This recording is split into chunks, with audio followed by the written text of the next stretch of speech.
دا زمون خلاف کو څوک پوسټ ورکوي پروپاګاندا کوي اوازونه لګوي د دې نه ډېرې سختې زمونږ مشرانو زمونږ اکابرینو فیس کړي دي او هغې ته هغې برداشت کړي. حضرت سید حسین احمد مدنی رحمت الله علیه د تقسیم هندوستان تحریک شروع یو ورځ د علیګړ کالج په مخ باندې تېرېدلو. مولانا قاری طیب صاحب رحمت الله علیه لیکلي چې د علیګړ بعضې نوجوان سټوډنټان چې په هغه وخت کې د هغې تعلق دا د مسلم لیگ سره هغوی د حضرت مدني صاحب سره د هغې خپل بغض د هغې خپل نفرت اظهار په داسې طریقه باندې کو چې د خپل تن کپړې یې لرې کړلې د خپل وجود شرمګاهونه یې ښکاره کړل او حضرت مدني صاحب رحمت الله علیه د هغه استقبال یې په داسې بدتمیزۍ سره بد اخلاقۍ سره مولانا قاری طیب صاحب رحمت الله علیه لیکلي دي چون کې هغه سټوډنټان هغه طلباء کرام الله رب العالمین په ډېر ذلیل مرګ باندې چې کوم دی نو د دنیا نه رخصت کړي. نو دې امتحانات دي ازمیښتونه دي مونږ او تاسو به فیس کوو. زمونږ دپاره دویمه لار د استقامت چې د الله نه استقامت وغواړو. په کومه لار کې چې ولاړ یم زما د اکابرو لار ده زما د مشرانو لار ده چې د لکونو قرآن تلاوت کوونکې ژبې زما صفت کوي نو کو یو انکر په ما پسې بد ووایي د هغه د دې پلیتې خولې په ما هېڅ اثر نشته او خامخا به وایي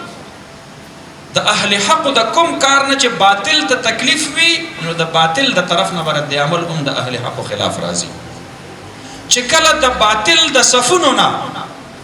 په ما باندې زور ازمایي ختمه شوله او زما خلاف هغې پروپاګاندا ختمه کړله نو دې نه دوه خبرې معلومیږي یا خو ما د حق کار پرېښودلی دی او یا چې دا زه کوم صف کې ولاړ یم دا د اهل حقو صف نه دی. په اهل حقو پسې به خامخا د باطل د طرف نه پروپاګانډې کېږي. زما محترمو مونږ او تاسو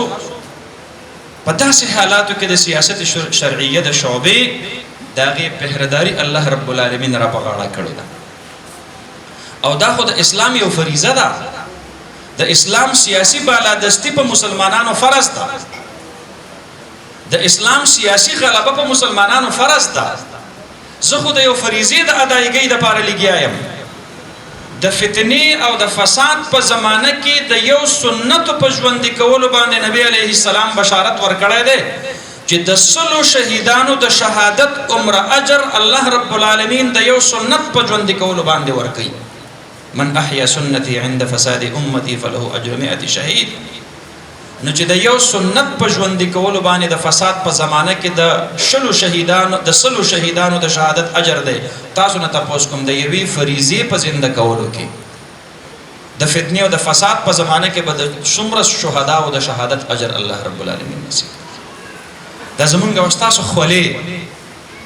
دا به الله رب العالمین زمونږ په نامه اعمال کې ان شاء الله ثم ان شاء الله دا تلی د مجاهد د اس خرشڼه د هغه بول او براز به د قیامت په ورځ الله رب العالمین د هغه په نامه اعمال کې تلی زمونږ د خپل تن وتونکي خولا دا به ضرور به ضرور الله رب العالمین زمونږ او ستاسو په نامه اعمال کې د حشر په میدان کې تلی ان شاء الله العزیز. لہذا مونږ داعیان یو مونږ مبلغین یو مونږ د اسلام د یو اهم شعبې دعوت ورکو. منبر باندې ولاړ خطیب سے مخامخ ورته 100 کسان ناست دي د اسلام په دعوت باندې چې دغه خطیب سے ته الله څومره اجر ورکوي. د جمعیت علما اسلام د سوشل میډیا ملګری چې د خپل فیسبوک د پیج نه او د آی ډي نه او د خپل ټویټر د اکاونټ نه او د خپل واتس اپ نه او د خپل یوټیوب نه او د سوشل میډیا د یو بل اپ نه چې کله عام خلکو ته یو پیغام رسي